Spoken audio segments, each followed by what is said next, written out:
con el evento, este evento que se llama Clima Debate, que es un evento académico organizado por la Red Universitaria de Cambio Climático en conjunto con la Universidad de Buenos Aires y Circuito Verde. Bueno, vamos a empezar con las exposiciones, empezando con la de la doctora Carla. La doctora Carla Graciela Sedano Villavicencio es una académica multidisciplinaria del Instituto de Energías Renovables de la UNAM, líder en los campos de energía y ciencias sociales e innovación y sustentabilidad con perspectiva de género. Del Grupo Nacional de la Universidad fue en rollo de la hoja de ruta Nexo Mujer y Energía de Panamá, de la Secretaría Nacional de Energía en Panamá, y responsable de proyectos internacionales sobre pobreza, vulnerabilidad, resiliencia y solidaridad energéticas en México, Cuba y Colombia. Así que en esta oportunidad vamos a estar hablando sobre transición energética en vista del cambio climático. Así que le damos la palabra a Carla y para que pueda empezar a presentar. Muchísimas gracias, Arlene, por la presentación y especialmente felicitarle por estas iniciativas que desde esta generación en la que ustedes nos están dando clase de cómo hacer alianzas, trabajar en equipo por un tema tan importante como la acción climática. Y ahí, justo hablando de acción climática, creo que tenemos que recordar y centrar el debate, que creo, me parece muy importante esta iniciativa, insisto, porque ya hay muchos documentos, y lo estoy presentando ahora mismo uno que quiero que conozcamos, porque además es un esfuerzo de una asociación, no es un esfuerzo de un gobierno o de varios gobiernos, sino un grupo de personas en Latinoamérica con perfil académico, pero además perfil de activismo ambiental en particular, crearon el Índice de Finanzas Sostenibles 2020. Hay un reporte para varios países de Latinoamérica, está el de Argentina, pero me toca hablar de México, así que muy rápido les quiero dar una vista. La organización es GEFLAC y siempre están buscando finanzas sostenibles para el futuro. Entonces, lo que aquí quiero mostrar como muy claramente, no vamos a recorrer todo el espacio, pero sí nos importa mucho que se vea que realmente México ocupa la primera posición de emisiones totales de CO2 por quema de combustibles fósiles. O sea, en temas energéticos ganamos el primer lugar. O sea, donde no nos gustaría ganar, México tiene el primer lugar. Y más rápido vamos en todo lo que son las finanzas sostenibles, que podrán consultar el reporte, que por supuesto es público, el sitio, pero pueden ver que en todo el país, lo que pueden ver ahí en el ranking, bueno, Honduras es quien está mejor en el ranking de sus finanzas sostenibles y México está muy mal. No voy a platicar de Argentina, sé que ahora te van a platicar sobre Argentina, pero en este ranking es bien interesante ver cómo nos posicionan. También sobre ingresos sostenibles, resulta que nuestro país es el país que más recursos recibe para que hagamos proyectos con el enfoque sustentabilidad, pero claramente somos de los que peor los aplicamos.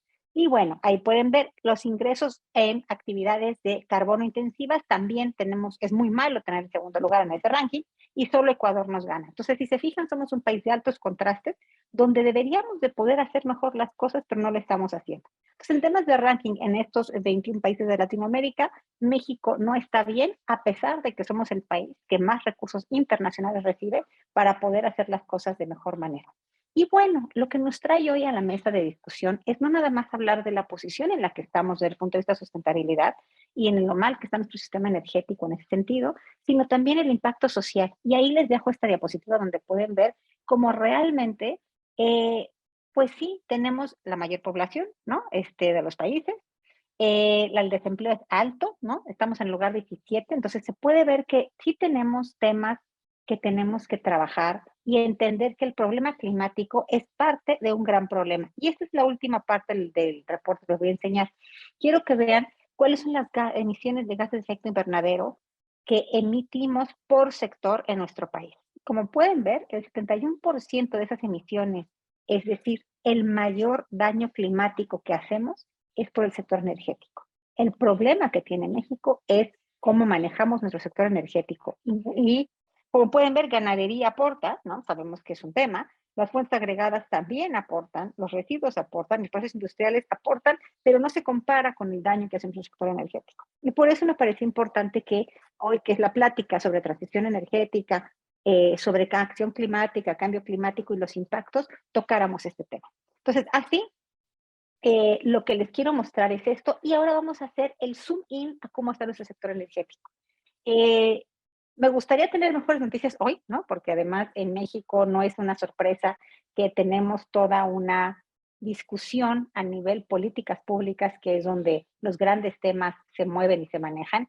Y la gran discusión tiene que ver con que tenemos pues unas políticas públicas que están incentivando, o más bien están desincentivando las energías renovables de gran escala. Entonces, eso es la realidad, lo que hay en México hoy es eso. Hay una reforma energética en el sexenio anterior que privilegiaba, vamos a decir así, las fuentes, la generación energética eléctrica en particular privada, porque se hicieron unas subastas que fueron muy famosas en el sexenio pasado, donde se fue la energía más barata, sin duda la energía renovable. Entonces teníamos una gran intención de inversión en fuentes de viento, en fuentes solares, solar fotovoltaica. Se iniciaron esos proyectos y se han integrado algo de esas energías renovables a la red eléctrica, pero no se terminó esa integración. ¿Por qué? Porque este sexenio se decidió que esas subastas no eran el mejor camino, se pararon. Entonces hay toda una serie de controversias económicas, inversionistas, financieras en este tema, pero lo que es importante y que nos atañe es que se detuvo la gran escala en temas de energías renovables, se paró. Y lo que sí se ha seguido incentivando y donde seguimos trabajando, y de hecho somos un sector que, como además otra de las cosas en las que estoy metida, es que soy la presidenta de la Asociación Nacional de Energía Solar. Entonces tenemos estudios que hemos hecho con otras organizaciones del sector fotovoltaico y pudimos detectar que incluso en la pandemia nuestro sector sí creció. Las inversiones en energía solar fotovoltaica de generación distribuida, que quieren decir pequeñas plantas, menos de medio megawatt, eso creció en México. Y eso quiere decir que a pesar del decrecimiento y de la crisis pandémica, el sector entendió que tenía que transitar a fuentes, y quiero ser aquí muy cuidadosa, yo no estoy segura todavía que tengamos entendido el chip de la sustentabilidad, pero sí el de las fuentes económicas y además independientes. Entonces, México sí está transicionando de lo que puede con la legislación que existe actualmente, sí está buscando el sector, vamos a decir así, social, las personas que tenemos techo solar, las personas que quieren empezar a introducirse más a los temas de las energías realmente limpias, hay un interés por incursionar. Desafortunadamente hay incertidumbre en políticas públicas y entonces grandes inversiones andan, vamos a decir así, no paradas, pero digamos que están en pausa, esperando a ver cómo está el clima político para ver si su inversión va a poder asegurarse teniendo una, vamos a decir así, una posición importante en el sector. Ahora, y eso quiero ser muy clara en eso no quiere decir que no esté nuestra compañía eléctrica interesada en las energías limpias. Afortunadamente, hay una fuerte inversión en Sonora, en una planta fotovoltaica de gran escala, Puerto Peñasco, para poder incentivar también estas grandes plantas. Va a ser es generación de nuestra Compañía Federal de Electricidad, entonces es pública, es de la compañía pública, y sí se está buscando encontrar otras formas de poder generar energía menos sucia. ¿Cuál es el problema? Que además de todas las complicaciones que tienen nuestros países y todos los temas políticos, económicos, el gran tema que tenemos tiene que ver, yo insistiría, con dos asuntos. El primero, gran incertidumbre que genera esta política, que es difícil que entendamos las personas en lo cotidiano. No se entiende si eso es bueno o malo, si estamos a favor o en contra. Hay mucho revuelo y por eso espacios como estos son tan importantes, para entendernos mejor. Y por otro, que va junto con pegado, tenemos una gran crisis en el tema de pobreza energética. O sea, además del tema de que la energía es sucia, la mayor energía, como vieron en las gráficas que les mandé, México tiene un problema importante de pobreza energética. Es decir, que más allá de todas las pobrezas, sabemos que en nuestro país más del 30% de la población vive sin acceso a energía de calidad.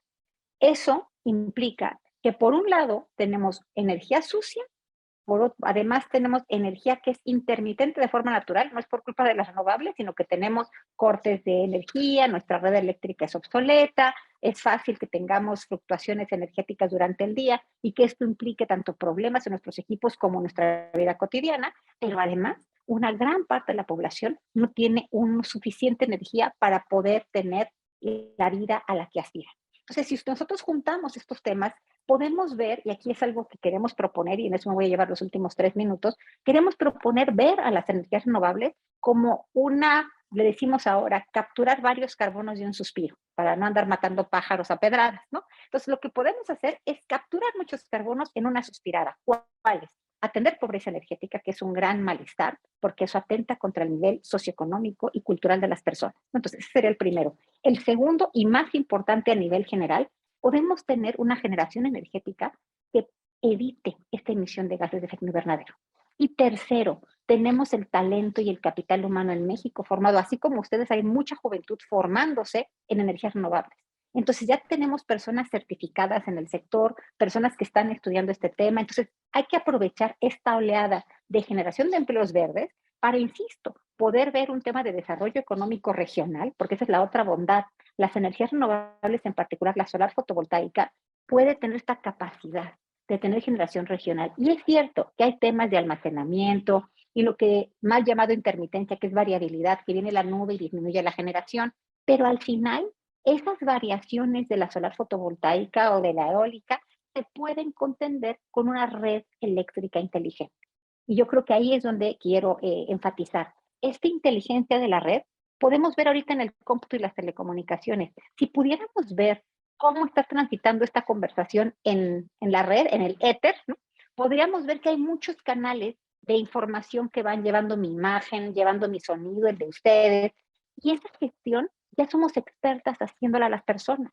Eso lo dominamos cuando empezó Internet y con los años de madurez en Internet, las TICs, las famosas tecnologías de información y comunicaciones, ya pueden gestionar transacciones bancarias, transacciones personales. O sea, ya no es un tema la seguridad de la información y cómo transaccionar información. Apliquemos esa idea a la gestión energética. Y entonces, pues si viene una nube, tú sabes que hay otra fuente energética que puede compensar esa disminución en un lado. Podemos activar un banco de baterías, podemos permitir que entre a gran escala un ciclo combinado, darle un push. Entonces, hay forma de gestionar de manera inteligente y sin que sea un costo adicional esta mix energético. Entonces, ante esta grave crisis climática, donde cada vez vamos a necesitar más energía para que podamos incentivar que las personas alcancen mejores estadios de bienestar, tenemos que encontrar fuentes de generación energética que contaminen menos. Y en el tema eléctrico ya les conté mucho y muy brevemente les comento en el tema de calor. Las aplicaciones de calor también pueden ser renovables. El calor solar es un espacio de desarrollo desde el calentador solar de agua para bañarnos, para la alberca, pero también en procesos industriales. Y ahí México también es potencia. Tenemos a uno de los sectores más importantes a nivel internacional generando soluciones de calor solar de procesos. Y esto podría descarbonizar, ¿no?, toda la industria. Entonces, desde la alternativa de la industria solar, podemos ofrecer complemento renovable, complemento libre de carbono y nada más para la crítica que siempre nos hacen, sí contamina la fabricación de paneles, sí, en 4 años, con usar 4 años los paneles mitiga los gases de efecto invernadero que generamos en la fabricación. Y el otro gran tema que nos dicen, bueno, pero es que todos esos paneles cuando termine su vida útil en 25 años van a causar un problema climático aún peor. Lo que les puedo decir es que sabemos que en 25 años disminuye como a un 80% la efectividad, pero siguen sirviendo. Eventualmente declinarán y dejarán de servir. Pero aquí viene una pregunta y no con eso quiero deflectar, ¿no? Hacer trampa, pero el mismo componente de un panel fotovoltaico es el de las computadoras y los celulares. Y yo no veo que nadie esté preocupada, aunque deberíamos estarlo, porque vamos a hacer con los celulares y las... Nadie pone en tela de juicio la computadora y el celular, pero sí los paneles fotovoltaicos. Entonces me parece que hay que entender que tenemos otro problema, no digo que no sea, de la disposición de residuos eléctricos electrónicos, pero también ya se están haciendo cosas ahí. Se está trabajando desde la academia y la industria para disponer de esos residuos con la menor impacto a los efectos, con efectos climáticos. Entonces, resumiendo, México tiene todo y aunque la legislación ahorita es confusa, si logramos comunicarnos mejor, veremos que hay muchos espacios de desarrollo, especialmente en lo que es la generación distribuida, en los entornos locales, en un mix energético sano con renovables, no con limpias, porque a diferencia de Argentina, en México, la definición de energías limpias no es energías realmente limpias. Ahí metemos todo, metemos ciclo combinado, gas, casi que petróleo si le quitamos carbono, entonces hacemos un poco de trampa en la definición. Y eso hace que, aunque cumplamos las definiciones, el país siga teniendo un problema climático terrible. Y con eso termino. Muchas gracias.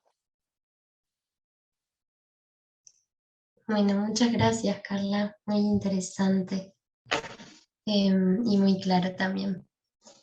Si alguien tiene alguna pregunta, le dejamos este espacio, estos minutitos, para hacer las preguntas. Carla, yo te quería hacer una pregunta. Es esa cuestión de que están paradas la generación eólica y solar en México, ¿no tiene que ver con tarifas No, de cuánto se paga esa electricidad? no, fíjate que no. Ah, Nosotros, afortunadamente, las tarifas, el costo universal de energía sigue siendo el más bajo.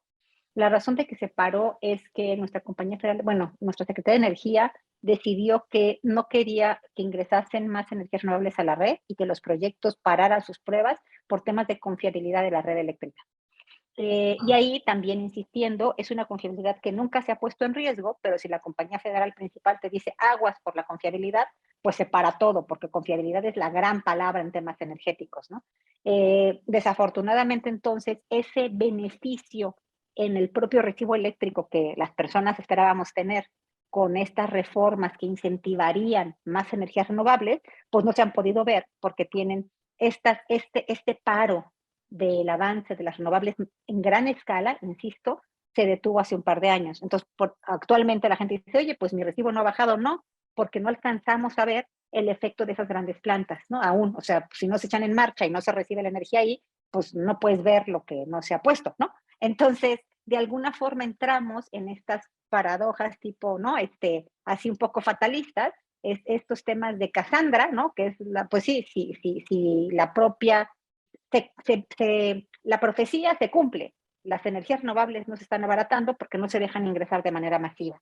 Sin embargo, en la casa habitación, en los parques pequeños, en la industria pequeña, ahí siguen, ahí no hay ningún problema de permisos y ahí se ha demostrado que la tarifa sigue siendo más baja, primero de solar y luego de eólica. En electricidad, en potencia, por supuesto, eólica nos gana, ¿no? Pero aún así, las tarifas siguen siendo las más bajas del mercado. y con biogás y biomasa no aparecen todavía. Fíjate que no aparecen todavía, de hecho, uno de los temas que sí se está incentivando también en proyectos muy concretos y pequeños con CFE y con ASI, porque es a nivel de desarrollo tecnológico, es habilitar pequeñas comunidades, ¿no? Que están alejadas de la red o que tienen mal suministro eléctrico y que tengamos mixes energéticos dependiendo de sus potenciales. Es decir, que sí tengamos biomasa donde hay biomasa y complementemos con mini hidro, por ejemplo, o con solar fotovoltaica o con almacenamiento. Y entonces que tengamos este mix local, que yo creo que es lo más sano, regional, que va a aprovechar lo mejor de cada espacio y que además, como no tiene que conectarse a la red de transmisión, que es nuestra red que es muy obsoleta, pues por supuesto que desimpacta. Ahora sí que evitaría ese problema que también está anunciado, que cuando todas las renovables nos integremos de sopetón a la red, le va a pasar algo a la red. Pero si nos mantenemos en distribuida, que es la intención, claramente no hay, ahora sí que no hay demonio que suceda. El tema es comunicarnos y eso es lo que más nos preocupa, que incluso la juventud también escucha. Hoy fue un día difícil en México porque hay todo un tema que era complicado entender si el voto a favor era bueno o malo. Pues, o sea, la Suprema Corte de Justicia hoy dictaminó algo que no es bueno al final, pero que era muy difícil entender porque se vuelve legislativo, jurídico el tema, y entonces a la persona de a pie, a nosotros, a nosotras, pues nos dejan como, bueno, y entonces, ¿sí puedo invertir en renovables o no puedo? Y la palabra es sí. La pequeña escala, que son menos de 500 kilowatts, puedes invertir en renovables sin ningún problema. Al contrario, hay facilidades incluso financieras para hacerlo. Interesante. Bueno, si no dice nada más, yo tengo una o sea, ya saben que yo siempre vengo preparada, ¿no? Entonces, puedo presentarles otra cosita, ¿no? Hablaba de pobreza energética, pero lo que yo quiero presentarles más que pobreza energética, quiero hablarles del futuro. Es un estudio de futuros que acabamos de hacer y me parece que es muy relevante que lo vean. Se hicieron varios escenarios con los recursos posibles renovables y los probables y los posibles. ¿Qué es posible? Imaginemos que lo que se cree que es suficientemente bueno para solar y eólica, y biomasa y etcétera, se potencia. Este escenario de aquí abajo, como pueden ver, es ese escenario, donde hay un gran mix fotovoltaico, como pueden ver. También tenemos geotermia, hay eólica, hay ciclo combinado, hay biomasa. Digamos, esto sigue, sí, la tendencia que ha definido nuestro gobierno, porque todo se basa en estudios retrospectivos, pero se dejó libre, vamos a decir así, al recurso posible en México, el tema renovable. Y lo que es bonito es que este es el escenario, es verde, que se llama sustentable. Y ese escenario, vean cómo está en temas de megatoneladas de CO2 equivalente. Es un escenario que si nos permitiera la legislación, los mercados, las personas, le entráramos a definitivamente darle un sí a las renovables, sí alcanzaríamos en el sector estar debajo de la línea base que prometimos estar y alcanzaríamos a cumplir la meta 2050. Sin incentivar especialmente, ¿eh? Solamente ahora sí, como decimos, que el gobierno nos deje hacer lo que tenemos que hacer y dejar que las renovables, que son posibles, pudiesen incorporarse. Entonces, me parece que eso, por un lado, son buenas noticias. Quiere decir que sí, las renovables nos acercan a estos temas de búsqueda de un mejor futuro climático. Sin embargo, los 3 escenarios que ven aquí arriba son escenarios que están orientados o al mercado, que es la reforma en la Agenda de México, son las reglas de juego del sexenio anterior, o que están pensadas en esta soberanía donde el despacho es principalmente de las energías públicas, que no son limpias la mayoría, y después de los privados. Entonces podemos ver que desafortunadamente pues ninguna de las opciones que están gubernamentalmente ahora en boga nos alcanzan para llegar a estas metas climáticas, ¿no? Quedan muy por encima. Entonces esperemos que las personas sepamos mejor y que incentivemos realmente lo renovable y seguramente podremos alcanzar estos estadios de bienestar climático que tanta falta nos hace.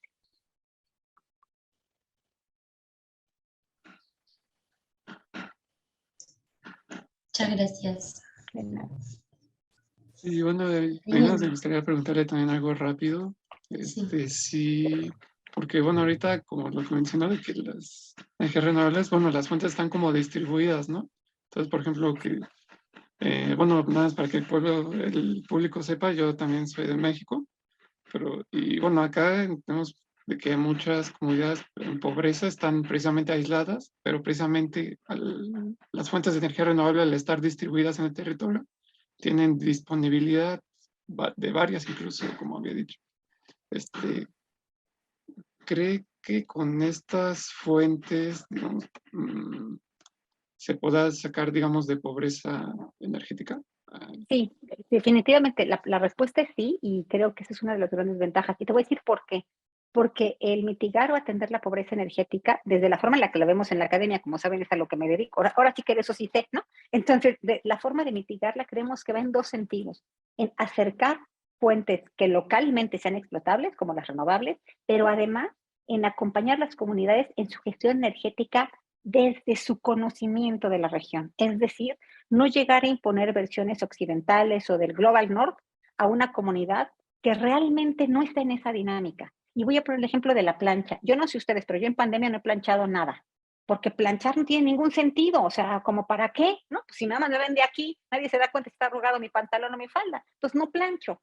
Hay muchas comunidades que realmente no necesitan planchar nada, no planchan porque la vida en la comunidad no lo necesita. Entonces, de repente, cuando nosotros traemos esta lógica un poco imperialista, ¿no? Vertical, de decir, pues yo llevo el desarrollo a una comunidad y les pongo fuentes de energía renovables o no, y les digo que pues ahí están sus planchas, ahí están sus estufas, y ahí están, pues primero veamos cuál es la gestión energética de la comunidad, qué necesitan para alcanzar bienestar, y desde esa lógica generemos energía que sea de utilidad para esas comunidades, en esas dinámicas de usos y costumbres, por supuesto, mejorando el bienestar. No se trata de ser paternalistas y decir, no saben, sino sí saben, aprender de sus saberes y gestionar. Y así vamos a descubrir que ahí sí podemos encontrar la solución de esa pobreza energética, incluso extrema, si quieres decir, porque están en espacios vulnerados, lejos de la red eléctrica o lejos de cualquier otra fuente de energía, ¿no? Sí, precisamente como dice, hay que tomar en cuenta su estilo de vida y todo, y con base en eso y proponerle soluciones, ¿no? Con base en estas fuentes. Sí. Bueno, muchas gracias. Si No, nadie más gracias a tiene usted. preguntas, te vamos a dejar porque sabemos que tenés una reunión ahora en un Sí, a las ratito. 4 me dejo. No, les agradezco mucho, insisto, les felicito y yo quiero decirles 2 cosas muy importantes. Me encanta que haya mujeres, ¿no? En el espacio, se las felicito también, porque el futuro es de la juventud y es con perspectiva de género, ¿no? Y algo bien importante, ni la acción climática ni la transición energética se pueden dar si no es desde esta colaboración entre las juventudes y la experiencia. Eso es fundamental, pero es colaboración, no es dejarles a ustedes el paquete y tampoco es nosotros hacemos todo. Tenemos que hacerla con ustedes porque pues, nosotros ya estamos más para allá que para acá, pero ustedes son realmente la generación que nos está motivando y moviendo a que esto sea con perspectiva de género, haciendo un mundo en el que quepan todos los mundos. Entonces, cuídense mucho y muchas gracias por la invitación. A ustedes. Gracias. Gracias.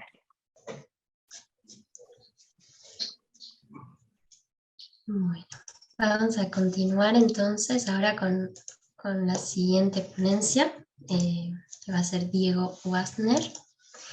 Vamos a hacer una pequeña presentación. Diego es ingeniero agrónomo, trabaja en la Facultad de Agronomía de la Universidad de Buenos Aires, en Argentina, en el área de cultivos industriales, desarrollo de nuevos cultivos para ambientes marginales y cultivos para biocombustibles. Estuvo vinculado al sector de biocombustibles desde el año 2005, cuando surgió la industria del biodiesel en Argentina. Y en ese contexto trabajó en el desarrollo de nuevos cultivos oleaginosos. Su área de investigación es la ecofisiología de cultivos y desde el ámbito profesional trabajó en proyectos productivos con nuevos cultivos. Además del área de cultivos, se ha desempeñado en el área de aprovechamiento energético de residuos, vinculado con proyectos de biogás, biomasa residual agrícola y residuos sólidos urbanos. Así que le damos la bienvenida y le damos la palabra. Bueno, ¿se ve la pantalla? Sí, se ve perfecto. ¿Se ve bien la pantalla? Sí, sí. Bueno, muchas gracias por la invitación. Yo voy a tratar de respetar el horario, no excederme, y contarles un poco a los presentes algunas cuestiones de los biocombustibles en la Argentina. Por una cuestión de tiempo lo tuve que acotar a un caso, porque es muy corto el tiempo. Y le puse el título Un camino sinuoso, porque realmente hemos tenido situaciones muy contrastantes en la historia de los biocombustibles en la Argentina, que me parece dejan algunas enseñanzas para proyectos a futuro. Entonces, empezando, yo simplemente voy a contar muy rápidamente de la situación energética en la Argentina, que es bastante particular.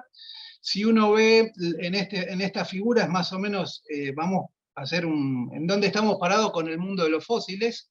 Lo que se ve arriba es la producción. Tenemos desde hace más o menos 15 años una declinación en la producción de petróleo y un incremento en el consumo, que está frenado porque estamos en una recesión bastante larga de tipo económico. Pero desde hace más o menos 10 años nos transformamos en un país netamente importador de petróleo. Pasamos de ser exportadores a ser importadores. Y eso a cualquier país le afecta un montón de cuestiones. Primer punto. Segundo punto, tenemos muchas reservas, sobre todo de gas, pero lo que se conoce como gas no convencional, ¿tá? De fracking.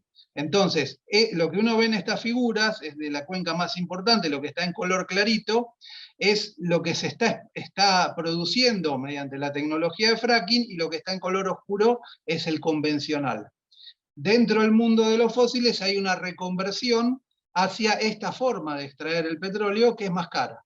Y eso trae si no se dan ciertas condiciones, el proceso no ocurre. ¿Está bien? Entonces, eso es lo que está pasando en este momento.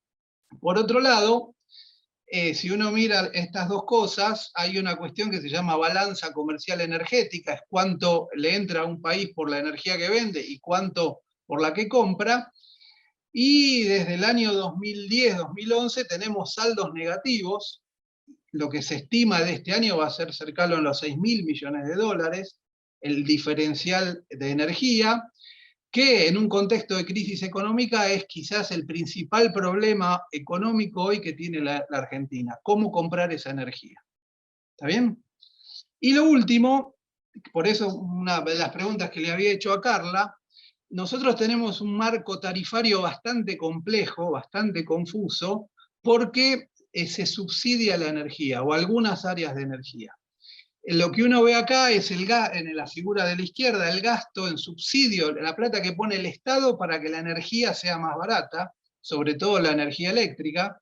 En el año 2021 se pusieron 8.000 millones de dólares para eso, además de tener que importar energía, y eso genera distorsión en tarifas, y eso a veces complica cualquier tipo de emprendimiento vinculado con la energía, ya sea renovable o no renovable. Esa es la situación hoy, para que entendamos que probablemente estemos en situaciones totalmente distintas, una cuestión mucho más directa con lo que es lo que está pasando en el mundo. Si sube el petróleo, suben los combustibles, si baja, bajan los combustibles. Acá tenemos el petróleo a mitad de precio, el que saca petróleo en Argentina se le paga la mitad del precio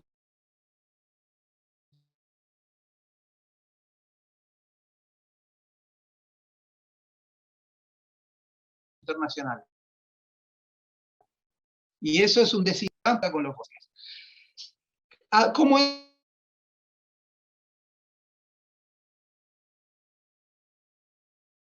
entran los biocombustibles? Nosotros, en donde, de alguna manera,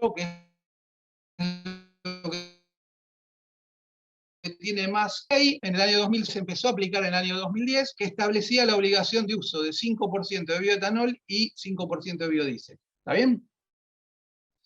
Y con eso creaba artificialmente el mercado interno de biocombustibles líquidos.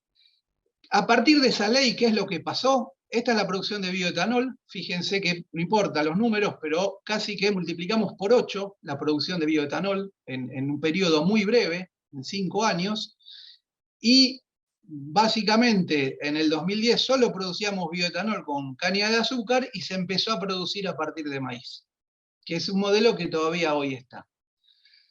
Con el biodiesel, para lo que yo necesito tener aceites, pasó esto. De prácticamente no tener producción, lo que uno puede ver en la línea azul, pasamos a producir en periodos muy breves también, de más o menos 4 o 5 años, cerca de 3 millones de toneladas. En ese momento, nosotros éramos, en volumen de producción, seríamos el 5º país del mundo aproximadamente, y fuimos el primer exportador mundial, por tener saldos exportables de biodiesel. ¿A qué voy con esto? Simplemente es que cuando se dan las condiciones, un marco normativo, un marco económico, los cambios ocurren de una manera muy rápida.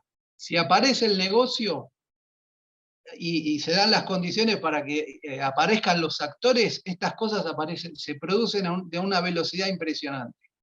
Si uno ve lo que pasó después, tenemos un periodo más o menos largo en donde con ciertas fluctuaciones se mantuvo la producción, y hoy tenemos una crisis bastante importante en donde la capacidad industrial está operando al 50%. ¿Está?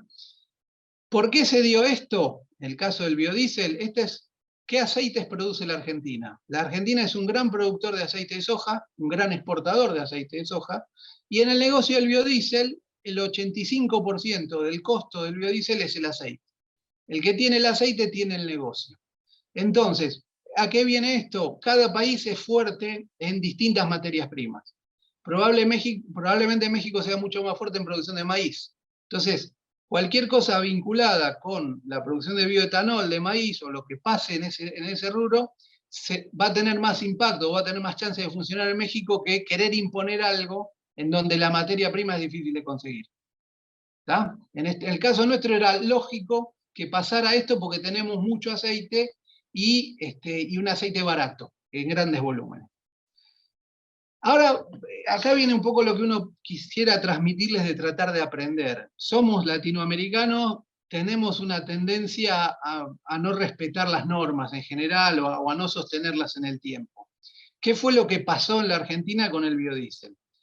Esto en color rojo es el bioetanol, en color azul es el biodiesel, desde el año 2010 hasta el año 2022, y este es el porcentaje que se mezcló con el combustible fósil. Arrancamos con muy poquito porque al principio no había, se llegó al 5%, en algún momento llegamos al 10, 11%, lo sostuvimos, pero siempre hay variación. No podemos sostener claramente, se va a mezclar con un 5%, se va a mezclar con un 10, con un 20%, siempre hemos tenido cambios coyunturales, sobre todo con el biodiesel, que generaron estos cambios. Hubo momentos que hubo 0% de corte, y ahora estamos en un valor del 5%. ¿Está? Esto para cualquier industria que se instale a producir esto, la complica. En Malasia, que es un país un gran exportador de aceite de palma, cuando se le cierra el mercado europeo de palma, automáticamente dijo vamos a mezclarlo con un 30%, y lo van a hacer. Y Brasil ya está pensando en un B15, una mezcla de un 15%. ¿Está? Bueno, esta es una de las cosas. La otra cosa es qué pasa en el mundo. Esto es una fotito de a qué países le exportamos biodiesel nosotros, como principal exportador mundial. No importa el detalle, miremos dos grandes grupos, el rojo es la Unión Europea y el azul es Estados Unidos. Esto, o sea, el destino de las exportaciones argentinas de biodiesel han cambiado abruptamente cada año, prácticamente, y esto en gran medida tiene que ver con el proteccionismo que aplica cada país. Cuando hay un producto que es competitivo, como en este caso era el biodiesel, se afectan intereses de los compradores y siempre hay alguna razón. Esto obviamente no fue hecho de manera directa, sino a través de distintos argumentos que después se discutieron para tratar de frenar el ingreso de ese producto. Y eso siempre hubo una resistencia. Ahora nuestro principal cliente es Europa, pero va cambiando año a año. Fíjense que tampoco hay muchos países latinoamericanos, mucho menos africanos y asiáticos, comprando biodiesel en el mundo. El mercado es relativamente chico, pero esto es un poco lo que pasó. Y lo último tiene que ver con, que esta es otra cosa rara para los mexicanos, cuando en la Argentina se exportan algunos productos tienen que pagar un impuesto, que se llaman derechos de exportación. Y lo que muestra acá es cómo cambió ese impuesto que se le aplicó al biodiesel en un periodo de más o menos 10 años. Otra complicación para las empresas. Ahora se le está cobrando cerca del 30%, esto no está tan actualizado, y en algún momento se le cobró 0. Entonces, todas estas cosas que yo lo puse como las reglas de juego cambiantes, son las que complican para cualquier tipo de biocombustible un desarrollo masivo.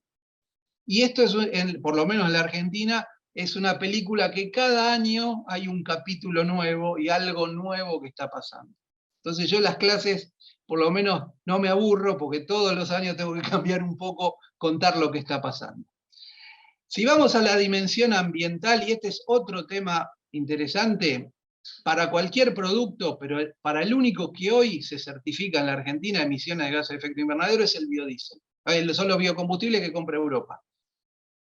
Sí, esto es un trabajo que se hizo y se hizo muy serio, es cuánto por la misma unidad de energía, cuánto reducen las emisiones el biodiesel hecho a partir de aceite de soja argentino.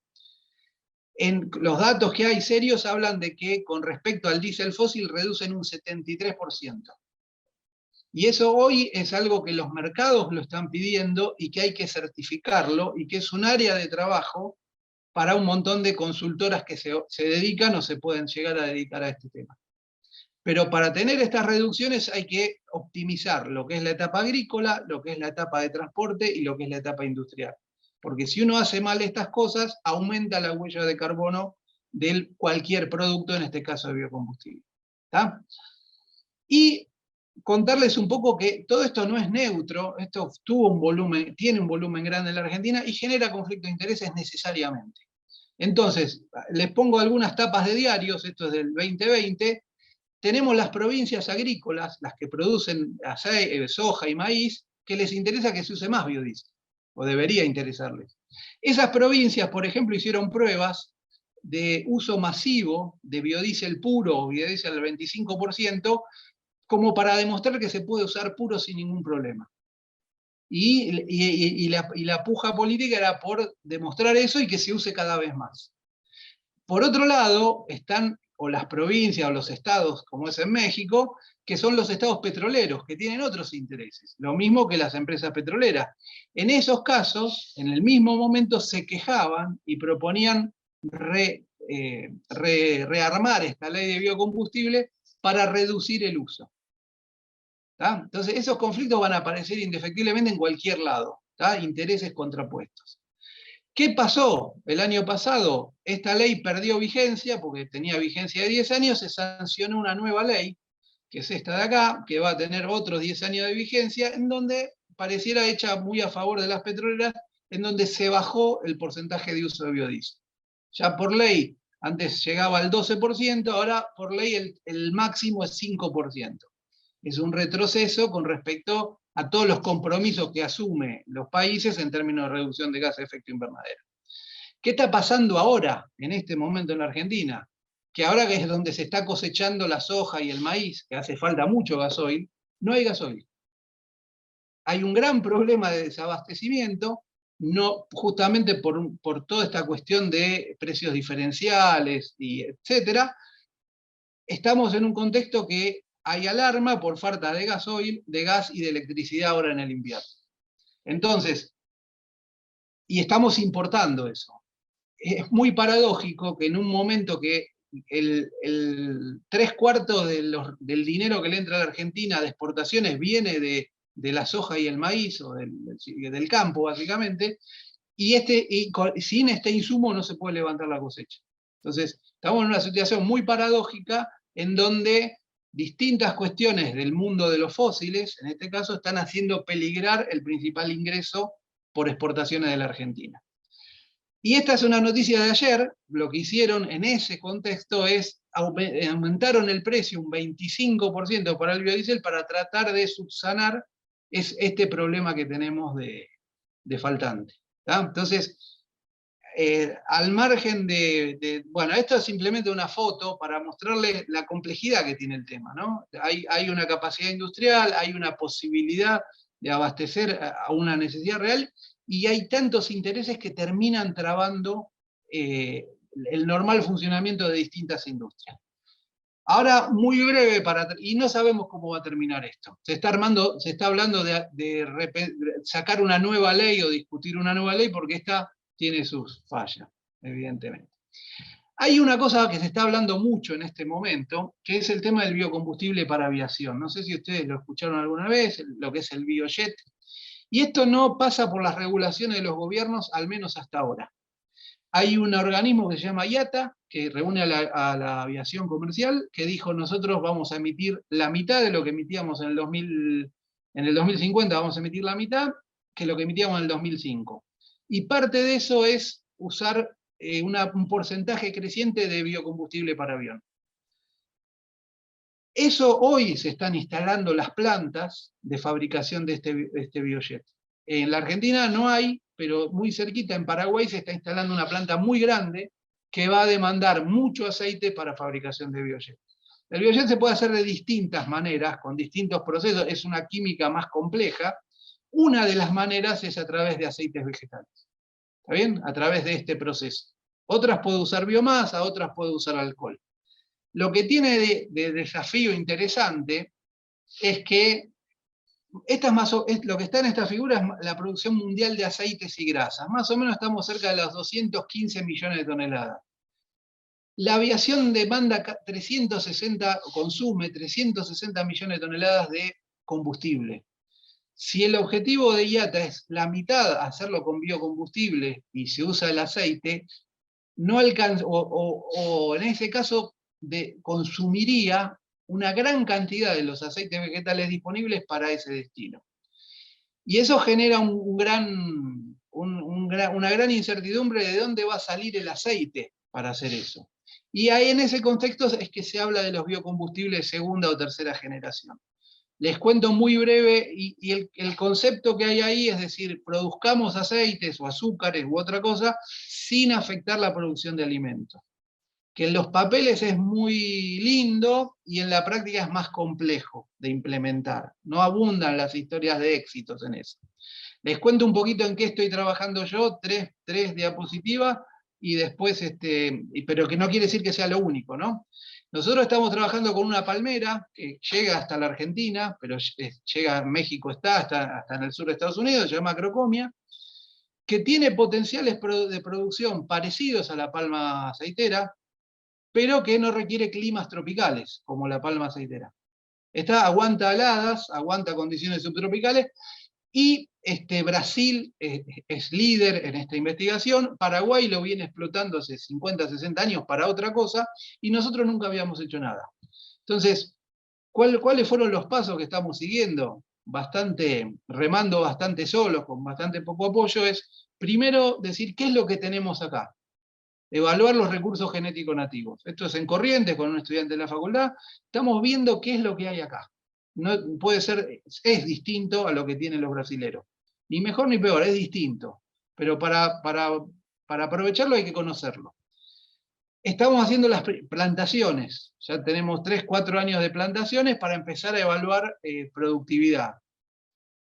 Y lo que tiene interesante este planteo, estos son datos de Brasil, pero son totalmente extrapolables a lo que estamos haciendo nosotros. Cuando uno hace el secuestro de carbono de estos sistemas, y como son perennes hay que hacerlo en promedio por un periodo de 30 años, ¿tá? Dan estos secuestros de carbono, entre 17 y 30 toneladas de equivalente de carbono por año. Si uno compara con cualquier cultivo agrícola, los cultivos agrícolas están cercanos a ceros, más o menos 3, 4 toneladas por año. Si haces las cosas bien, secuestrás un poco, si haces las cosas mal, emitís, pero nunca estos valores tan grandes. ¿Y a qué viene esto? Brasil está pensando hacer su plan para el 2035, creo, es hacer 1 millón de hectáreas de esto, y con ese secuestro de carbono, ellos argumentan que hacen a toda la agricultura brasilera carbono neutro. Lo extienden al país y dicen, el maíz, la soja, el algodón, la fruta que produzco, es carbono neutro porque yo tengo un sistema que es un gran sumidero de carbono. Entonces, un poco desde la agronomía, es decir, bueno, podemos pensar en sistemas distintos, en donde está la cuestión clásica de la productividad, está la cuestión ambiental y está la cuestión social, en el sentido de decir, sistemas que le permitan al productor más pequeño insertarse y tener una renta razonable. Esos son los desafíos desde lo que estamos trabajando en la facultad, con otra gente también, y por lo menos se los quería compartir porque tranquilamente se podrían aplicar a México o a cualquier otro país latinoamericano. Así que espero no haberme pasado con el tiempo, creo que estoy bien, así que listo, ya estamos. Cualquier cosita, ahí, salimos de la... Ahí está. Perfecto. Bueno, muchas gracias, Diego. Bien. Muy interesante todo en lo que estás trabajando. ¿Alguien tiene alguna pregunta para hacerle? ¿Tiene ganas de preguntar algo? Yo quería preguntar algo también. Por ejemplo, bueno, sí, lo que me dio curiosidad es, por ejemplo, de que dice que ha variado mucho la producción de biodiesel de acuerdo a las condiciones coyunturales, ¿no? Pero se hizo muy variable, así como impredecible, ¿no? O sea, como que no, casi que no, o sea, como cuáles han sido como de estas causas que han generado estos cambios bruscos, ¿no? O dar algunos ejemplos. Te comento, en la Argentina y en el mundo en general, hay una parte del mundo de los biocombustibles que está regulado por el Estado. Europa tiene un porcentaje de corte. Esas regulaciones afectan la producción. Por otro lado, en la Argentina está la particularidad que el precio también lo fija el Estado. Entonces, hubo momentos en donde el precio era tan bajo que las fábricas dejaron de producir o no entregaban la cantidad que se habían comprometido porque estamos en un país con inflación, que es algo que por ahí ustedes no están acostumbrados. Entonces, periódicamente hay que actualizar precios. A veces se hace a propósito, no se actualizan, entonces el margen de las fábricas empieza a ser cada vez menor y empiezan a entregar menos cantidad. Eso es lo que genera muchas veces esas variaciones, y además los marcos normativos, que a veces cambiaban. Este año hay que usar un 10, el año próximo un 5, y eso también genera esa variación. Hay otra parte del mundo de los biocombustibles que no están regulados por el Estado, y que es acuerdo entre partes o oferta y demanda. Eso funciona en general, porque hay alguien que ofrece un material para quemar, hay alguien que necesita un material para quemar, se ponen de acuerdo con un precio y funciona el sistema. Pero de eso no hablé yo, hablé de la otra parte en donde es más complejo porque está más regulado. ¿Está?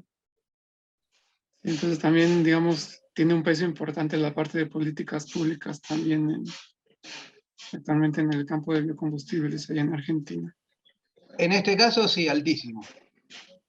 Y intereses sectoriales. Acá hay un conflicto, o siempre va a haber un conflicto entre los estados por la parte de recaudación impositiva y política energética. Las compañías petroleras porque se les achica su mercado. Las automotrices, que en la Argentina se oponen a los biocombustibles. Los consumidores, que lo que buscan es, bueno, generalmente buscan precio. Y los conflictos entre regiones. Hay regiones que, por ejemplo, toda la capacidad industrial de biodiesel está concentrada en una región, en la Argentina. Entonces, esas zonas tienen actividad industrial, tienen generación de empleo, y es lógico que defiendan ese tipo de agroindustria. Mientras que otras zonas, por ahí, depende más del petróleo. Entonces eso políticamente genera ese tipo de conflictos que, bueno, hay que buscar la manera razonable de resolverlos, ¿no? Y por ejemplo, en cuanto a reducción, por ejemplo, para poder aprovechar una nueva plantación, para poder hacer biodiesel, digamos, tiene que haber un cambio también en la ley, así por ejemplo, para aprovechar la especie de palma que mostró ahorita. No, porque por ahora no. Por ahora no, porque lo que está pasando ahora en el mundo, seguro en México también, es que hay un montón de empresas internacionales que necesitan materia prima. Y hoy para hacer biojet, para combustible para biojet, se llevan grasas de frigorífico, aceites residuales y cualquier aceite barato que esté en grandes cantidades. Ellos tienen la restricción de no usar aceites de uso alimenticio. Entonces, eso abre la puerta a nuevos cultivos y al aprovechamiento de un montón de corrientes de aceites residuales que ya se aprovechan, pero que se van a tratar de aprovechar más, como el aceite de cocina usado, todos los aceites residuales industriales que se llaman oleínas, y ese tipo de cosas. Hoy la demanda de esos productos es altísima. Las grasas residuales de frigorífico. Para ese caso, ¿no? Buenísimo. Y bueno, yo quería hacer una pregunta, perdón, te interrumpí, Carlos. Voy. Buenas, Diego, ¿qué tal? ¿Qué tal, Buenísimo amigo? lo de la palma, me pareció súper interesante, y encima está muy bueno esto de poder usar una planta nativa para hacer los biocombustibles, pero bueno, más allá de los biocombustibles, sobre la transición energética en general, justo encima que Carla se centró muchísimo en todo lo solar y esas cosas, acá ¿eso aplica o no se hace mucho, no tiene mucho futuro o cómo ves el panorama? Mirá, hay solar, hay eólico, vino después, o sea, hay generación solar y eólica. Hoy más o menos entre el 10 y el 15% de la energía eléctrica que se genera en la Argentina viene de renovables, mucho hidroeléctrico, pero solar y eólico y biogás también, y biomasa. Nosotros tenemos, eso está regulado por ley, también hay objetivos que marca la ley, hay que llegar al 2025, al 2030 creo con un 25%. El problema que tenemos es el costo, por eso la diferencia con México. Al estar la energía subsidiada, el costo de estas energías es más alto. Entonces, y sobre todo biogás y biomasa. Para darte una idea, hoy hay contratos a 20 años en dólares que se paga por la energía solar más o menos $57 el mega. Y para el biogás se paga entre 120 y 130, el doble. Entonces, la pregunta es, ¿está dispuesta la gente a pagar una tarifa eléctrica más cara? Y en general es no. Entonces, eso genera, y la otra pregunta es, ¿cuál es el costo de mejorar la gestión de un montón de efluentes líquidos que vos podés hacer con biogás, por ejemplo? De no volcar un efluente sin tratar a un río o un curso de agua. Eso en general no aparece en las cuentas, pero eso tiene un costo. Y lo otro es que en el proceso de biogás te queda una biomasa estabilizada que se llama digestato, que vos lo estás volviendo a un sistema agrícola generalmente, y estás retornando nitrógeno, fósforo y materia orgánica. Y eso también tiene un costo, que hoy con los precios de los fertilizantes al doble, un poco más, empieza a ser más negocio esa parte que la energía. Claro, El problema es que finalmente en la tiene. Argentina se riega poco, no hay mucha infraestructura de riego porque el productor agrícola no tiene rentabilidad o tiene baja rentabilidad y no invierte en riego. Si hubiera más sistemas de riego extensivos, estos sistemas van pero perfectos, porque ya está la infraestructura para aplicar ese líquido que no tiene carga patogénica y que tiene nutrientes.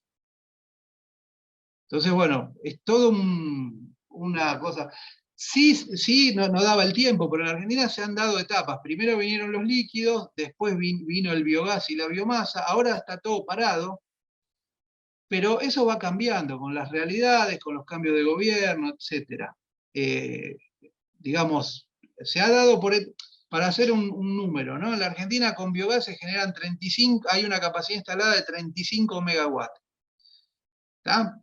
En Alemania, en el 2010, de biogás tenían una capacidad instalada cercana a los 7.000 megas.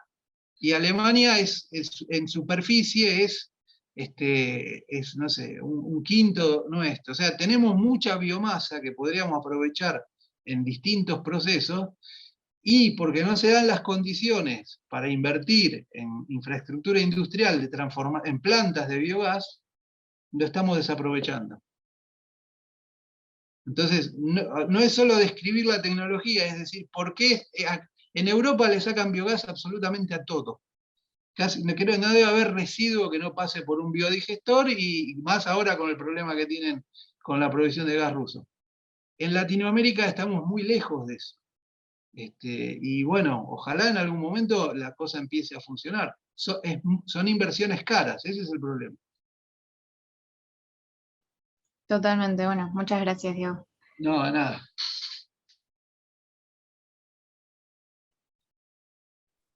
Hola, yo también tengo, hola Diego, yo también tengo algunas preguntitas. Pues bueno, además de este tema, pues me gusta mucho porque pues, prácticamente mi doctorado lo estoy haciendo en esto, y pues sí me ayuda mucho la plática que nos diste.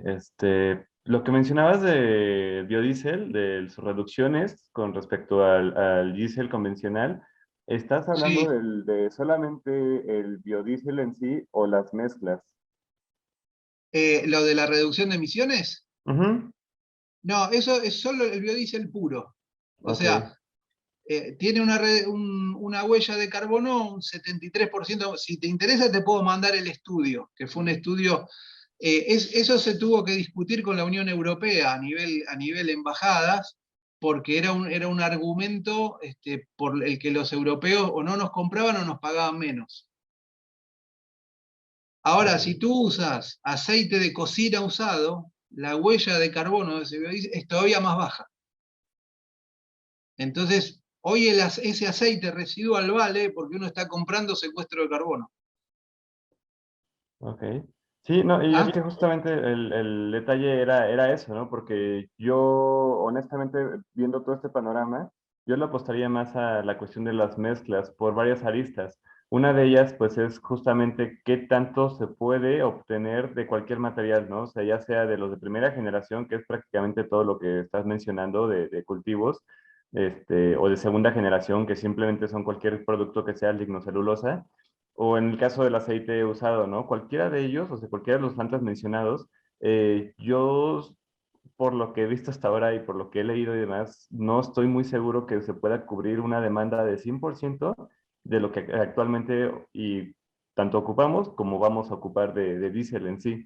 Entonces yo siento que tal vez para equilibrar las cosas, lo más conveniente serían mezclas, ¿no? O sea, serían tal vez Sí, lo más sí. alto que se pueda, un 30 o así, pero no sé tú qué opinas al respecto. Mirá, en el mundo más o menos se está usando un 10 o las mezclas, ¿no? Te lo digo de otra manera. De la producción de aceites, más o menos entre el 10 y el 15% se destina a biodiesel.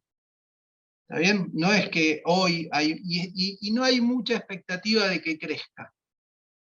¿Está? Ahora, si China mañana dice vamos a usar un 20% de biodiesel, eso explota. Pero hoy por hoy no hay grandes expectativas de grandes cambios. Casi todos los países usan un valor menor al 10%, los que usan. Salvo casos como Malasia, que tienen mucho aceite, y y a nosotros lo mismo, nos sirve, o nos debería servir, para en los momentos que hay bajo precio del aceite, no sobreofertar el mercado. Y eso los políticos no lo ven, o no lo quieren ver, o tienen, al menos acá, o tienen otros intereses. Cuando vos dependés mucho de eso, no te conviene sobreofertar el mercado. Ahora, en este contexto de crisis interna que tenemos, que no hay gasoil, y habiéndose hecho pruebas de funcionamiento, no de un rato, de años y de muchos kilómetros de transporte de carga con biodiesel puro, tranquilamente se podría usar, aunque sea para o sea, no tener esta crisis que hay ahora que no se consigue combustible. Y sin embargo, no se usa, no se hace. Pero porque, bueno, ahí están los conflictos de, bueno, las recaudaciones y toda la estructura.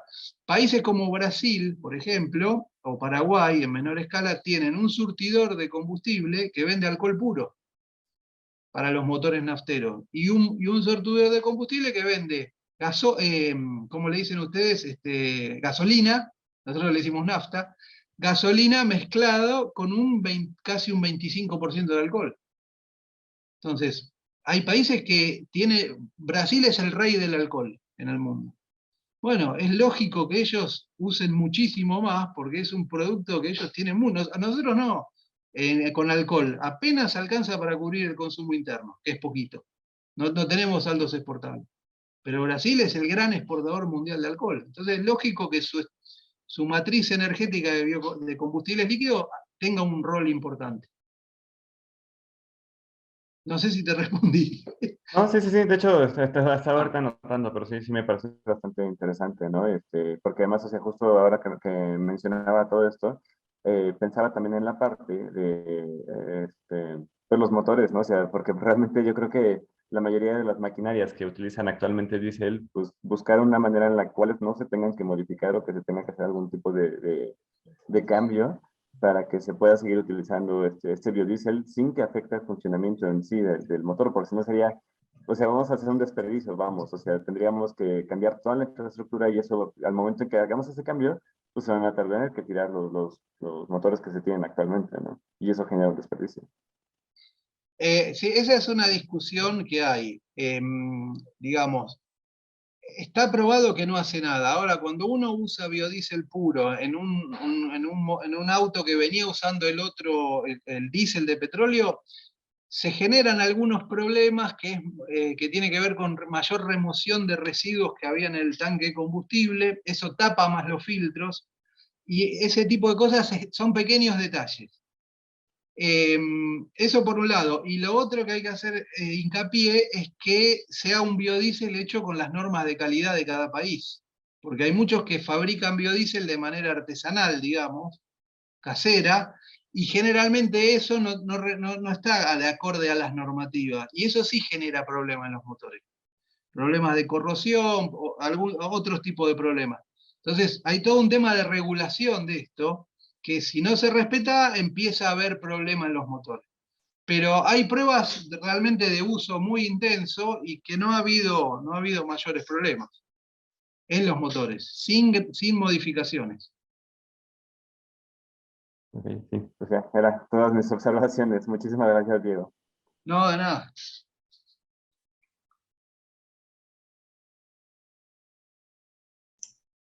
Bueno, si alguien más quiere hacer preguntas, tenemos un ratito más para aprovechar al máximo a Diego, a todo lo que sabe.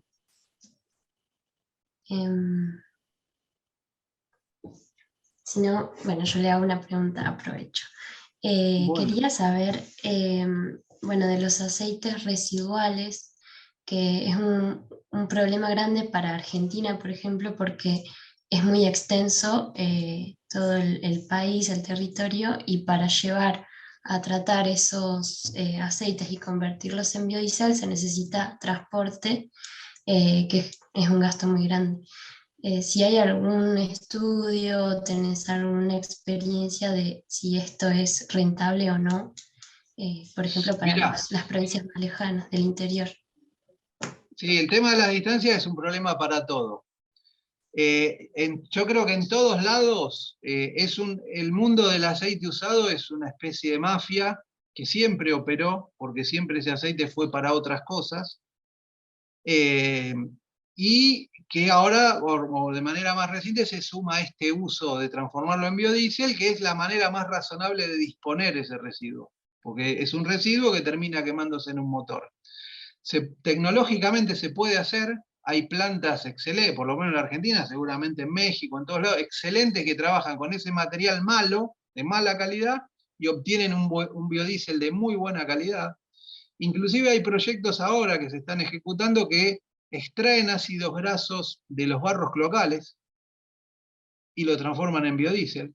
Entonces son desarrollos un poco más de punta, pero que están operando en este contexto de los biocombustibles para aviones. Ahora, la recolección es lo más complejo. De los grandes generadores no tanto, porque están concentrados. El problema es el domiciliario. Justo en la facultad estamos haciendo un trabajo de eso, de investigación, vinculado con una empresa que se dedica a eso. Su negocio es juntar ese aceite y venderlo. Y un dato así muy general que tenemos es que más o menos solo el 20% de las casas que generan aceite lo llevan a un lugar para reciclar. O sea que hay muchísimo, si uno después lleva hay muchísimo para desarrollar en ese área, que tiene que ver más con lo ambiental, ¿no? Cómo desarrollar una logística de recolección y después de transporte. Y obviamente que lo más lógico es tener acopiado, o tener en países con grandes extensiones, tener regionalizado ese tipo de cosas. Claro. Digamos, que haya en Patagonia, siempre se habló en Patagonia, yo viví un tiempo ahí, siempre se habló de tener regionalizada la gestión de residuos también. Claro. Porque es un problema llevar todo a 1000 y pico de kilómetros para reciclarse. Sí. Y ahí, bueno, ahí a veces no se ponen de acuerdo las provincias, y ese es un gran problema que tenemos. No operan como región, sino que cada uno cuida su quintita, y eso dificulta a veces hacer proyectos regionales que requieren más escala que los provinciales. Sí, es un problema muy grande. Muchas gracias. Pero también el aceite se puede quemar solo en calderas. No necesariamente lo tenés que transformar en biodiesel, lo podés quemar en una caldera y ya no tenés el flete tan cercano. Así que bueno, ojalá les haya servido, a disposición, si necesitan cualquier cosa de mi parte, con gusto tratar de ayudarlos para que naveguen en estas aguas que son tan interesantes. Muchas gracias. De nada. Hay un comentario en el chat. Lo voy a leer. Dice: solo para comentar respecto al punto anterior, que compartimos el mismo problema sobre el costo adicional de energías limpias, solar, eólica, etc. Me parece que lo que comentaba la doctora Carla era relativo al retorno de inversión de renovables. Nosotros en México también tenemos subsidios gubernamentales importantes por el suministro de energía eléctrica fósil convencional. Se han implementado medidores bidireccionales para diversos proyectos, principalmente comerciales e industriales, que emplean una combinación de renovables y fósiles. Sin embargo, ciertamente, como mencionaba el doctor Wassner, esto no resulta más costeable a corto plazo para el usuario doméstico promedio. Un problema costo-beneficio. Muchas gracias. No sé quién lo puso, está perfecto. Y acá sí mencionaron una sola cosa. En algunas provincias que quisieron promover esto, lo que hacían era tener una tarifa reconocerle al generador doméstico los primeros años una tarifa muy alta, para que con eso se pague la instalación. Y después iba bajando. Es una decisión política que han tomado muy pocos. Serían estados como en México, ¿no? El resto, está, pero es inaccesible. Realmente es una inversión por casa de entre $5.000 y $6.000 mínimo para generar tu propia electricidad con fotovoltaica, que con la tarifa regalada que tenemos en donde vivo yo, realmente es brutalmente barato la electricidad, no lo recuperas más la inversión. Y eso alienta mucho ese esquema del despilfarro energético. O sea, nosotros estamos a contramano del mundo, las luces prendidas eternamente, a un costo oculto, pero que el costo está.